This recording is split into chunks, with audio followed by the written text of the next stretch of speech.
Today we got IRONHEART trailer 2025, Iron Man, Sorcerer Supreme, Dr. Doom, and hidden Easter eggs. Shit.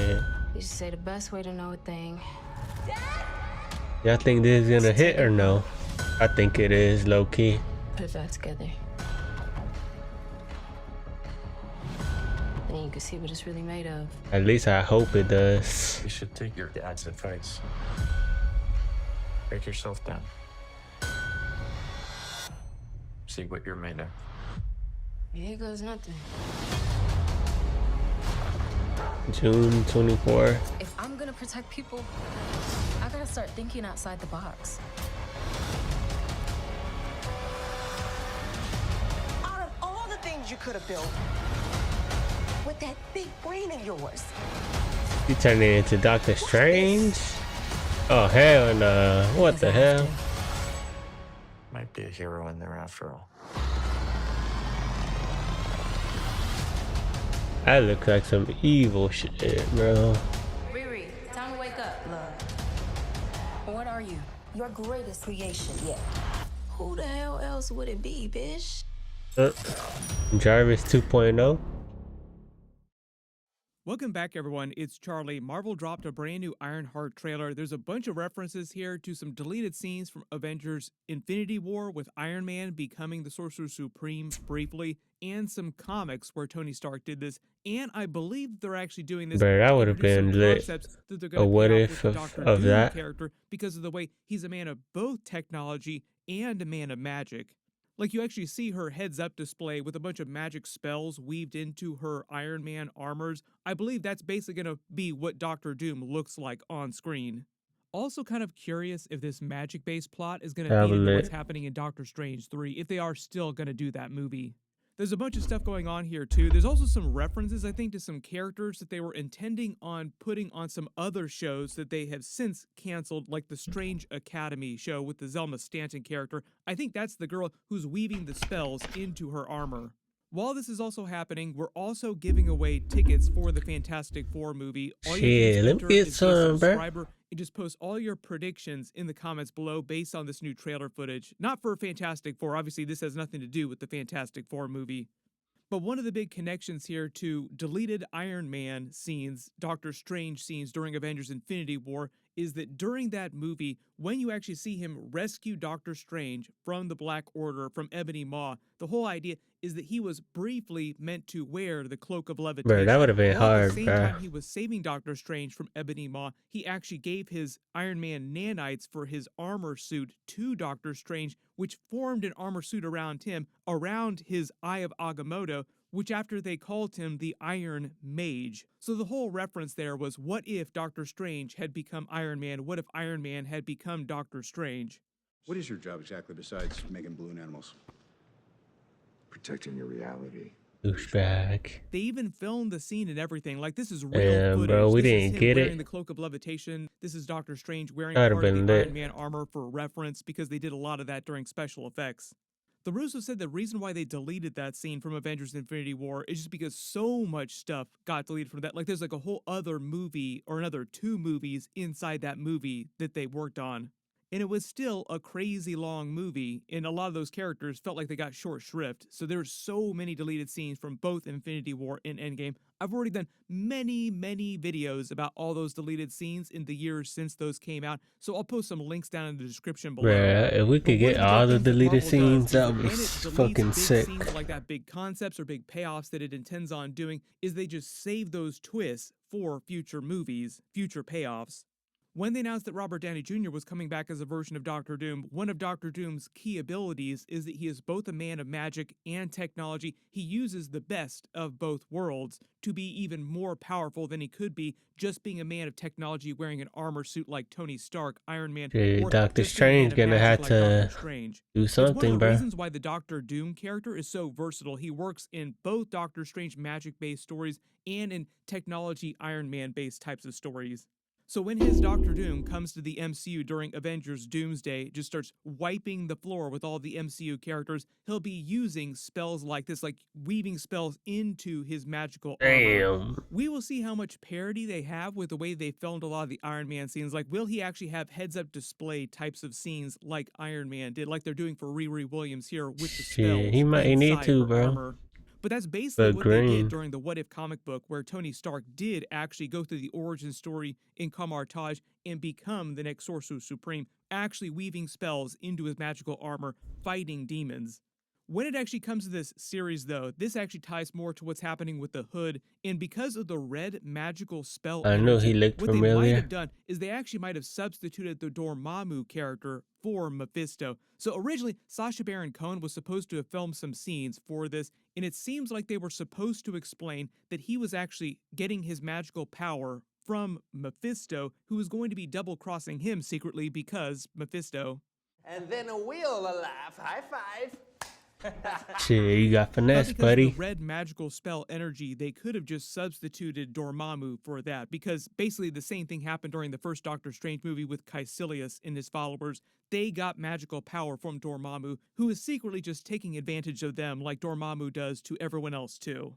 So they could have just retooled it behind the scenes in that period. Like, Just no, we don't want tools to to do the Mephisto plan. anymore.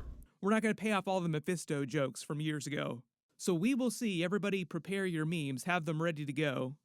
But at the beginning of the new trailer footage, she actually talks about her history with her stepdad in tearing things apart to learn more about them. And Zeke Stane, played by Alden Ehrenreich, big references to Obadiah Stane, talks about her relationship with her father. This might be a path to him explaining his relationship with his father, Obadiah Stane, and what that legacy is going to be like during the movie. He suggests How tearing many days we got herself until it apart to comes learn out? what she herself is made of. Like a My week, I assumption think. is they're trying to position him like a bit of a red herring because the Hood is supposed to be the main antagonist of the series to Riri Williams.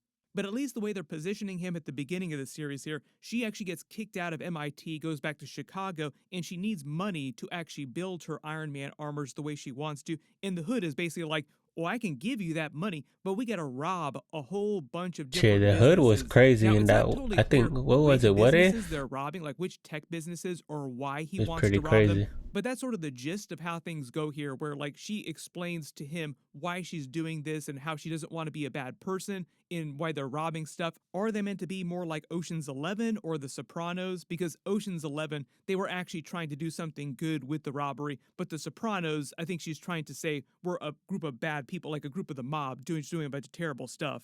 Like, are they robbing people for money's sake, or are they doing it for a good cause? When you hear her banging Going down a on the bad anvil path. in the trailer, that's meant to be a reference to Iron Man banging on the anvil during the Iron Man 1 movie, like the very iconic Iron Man scene. It's actually the way they ended Avengers Endgame. There wasn't a traditional post-credit scene, but they did have, like, the very end where you would normally see the post-credit scene, they had the Iron Man banging sound. How Basically a Marvel reference to him started and how banging it the ended. MCU That into existence with that first movie and that wringing era. it out, so to speak. We will see if they have a moment like that for the Doctor Doom character when his Nah, I Robert should Downey leave it Jr. version alone. of the character shows up. Seems like there are going to be some flashbacks to her with her stepdad, who's probably dead in present day. Also, the other person you see in the flashbacks and the AI of hers you see in the future, I think is meant to be a version of Natalie from the comics, who becomes her AI eventually in the comics. She's meant to be based on Natalie Washington, her childhood best friend, who died in front of her when she was 13. So I think that's why in present day, like when she's an adult, she's surprised when it shows up. Like, who are you? What's going on here? This is a bit of a pivot to the progression of her character in the comics, who started out with Tony Stark as her AI, in a period when Tony Stark was supposed to have been dead, even though technically his body was just on ice, just like in a very low-level state, waiting to actually come back. So for a while, when Brian Michael Bendis introduced her character in the comics for the first time, you had snarky Tony Stark AI in her ear, the way that you hear Jarvis inside Iron Man's ear or Friday. They make it a point to remind you that Ryan Coogler was an executive producer on the series and did some creative work. I don't know how much work he did on the series, but I think he's getting credit because he originated the Riri Williams character in live action during Black Panther: Wakanda Forever, which they also want to tie this to because they want to tie her character more to that than they do to Iron Man's origin story. Even though at some Yeah, point that's the the people right behind move, Black bro. Panther Wakanda Forever, besides Ryan Coogler, did say that Riri Williams had a special connection with Tony Stark in the MCU in live action, but they didn't really dig into that or explain it fully, so maybe they'll reference that during the series. Just because when Shuri shows up and sees her Mark 1 armor, she's like, is this Stark tech that you're actually basing this on? And that's like the last they talk about it. They never mentioned it again. When one of the Hood's henchmen hands her the Desperitos pizza card, it might be a Despair reference in the comics. They actually did a version of the character in live action during the Cloak and Dagger TV show in the I need final to watch season. that, He's bro. one of Marvel's Fear Lords. They're a group of characters who derive their power from the fear in other beings. He's the cousin of demons like Nightmare, who is also one of the Fear Lords. This other new suit that they actually weave the spells into is meant to be her Mark III suit, but then I think she makes a Mark IV, or there's another white suit that you see during the trailers that she makes. That might be the one that she makes inside MIT, or she might make that at the very end of the series. So at least by the end of the series, she will have a Mark IV. We see a couple scenes of what seemed like Zelma Stanton, I think that's who this is, weaving magic into her armor. Like you see the armor disappearing inside the little glass here, like they're experimenting on it. Like, can we actually bind magic to your armor? I've come to bargain.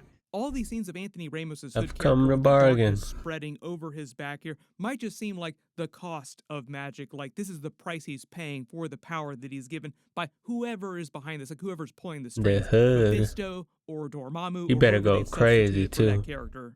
Then they haven't said exactly how they're going to release all the episodes. It's either going to be 3 episodes on the first day, and then the second week they might drop all 3 for like a 2-week binge drop, or they might do weekly after the first 3 for 6 total. It's only 6 episodes total. Damn. But I think the the idea hell? with the progression It's is so that she actually small. falls in with the Hood's crew.